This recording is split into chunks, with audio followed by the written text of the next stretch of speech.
मैले हजुरलाई कहिले पनि भनेको छैन मेरो कुर्ता लाएर राम्रो देखिन्छ।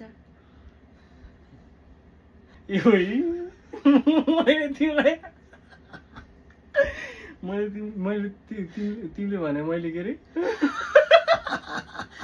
मैले तिमीलाई कहिले पनि भनेको छैन यस्तो गर भन्नु न। अब मैले तिमीलाई कहिले पनि भनेको छैन यस्तो गर भनेर।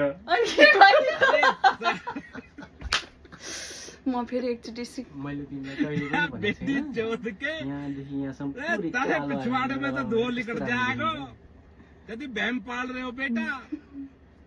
मैले तपाईँलाई कहिले पनि भनेको छैन तपाईँले सेतो फाउन्डेसन लगाएको एकदम राम्रो देखिन्छ। मैले तिमीलाई कहिले भनेको छैन कि होइन किन लिपस्टिक पुरै यहाँदेखि यहाँसम्म लगाउँदा कस्तो रातो लिपस्टिक लगाउँदा कस्तो राम्रो देखिन्छ भनेर। कति राम्रो देखेँ है तिमीलाई। मैले तपाईँलाई कहिले पनि भनेको छैन तपाईँलाई यहाँ रातो टिका लगाएर राम्रो देखिन्छ।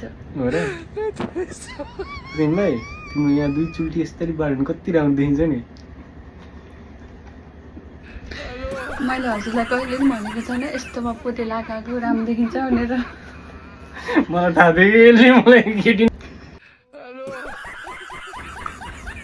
थाहा छ तिमीलाई तिम्रो यहाँनिर छ नि यहाँनिर हल्का गुलाबी गुलाबी टाइपको त्यो जस्तो के लाउँछ नि तिम्रो के भन्छ अरे थाहा पनि आएन रेड रेड के लगाउँदा कस्तो राम्रो देखिन्छ नि। हजुरलाई थाहा छ हजुरको पनि यस्तोमा रेड लगाएको एकदम राम्रो देखिन्छ। मैले तिमीलाई कहिले भनेको छैन कि होइन तिमीलाई यहाँनिर यो छ नि यो साइडमा यस्तै टक्क रातो रातो टिकटिकी टिका जस्तो लगाएको कस्तो राम्रो देखिन्छ भनेर। मैले हजुरलाई कहिले भनेको छैन हजुरलाई लिपस्टिक लगाएको राम्रो देखिन्छ। थाहा छ तिमीलाई तिमीलाई मेरो यो कपडा लगाउँदाखेरि कस्तो राम्रो राम्रो देखिन्छ नि थाहा। मैंने पूछा हाउ आर यू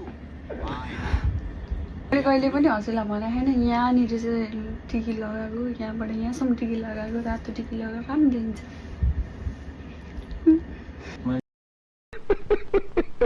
तिमीलाई कहिले भनेको छैन कि तिमीलाई यहाँ माथि फाउन्डेसन फुल सेतो लगाउँदाखेरि राम्रो देखिन्छ भनेर। सबैबाट रु हो यस्तो देखिन्छ पुतली झ्याम्पुतली हाँस न हाँस्यो राम्रो देखाउँछ तिमीलाई त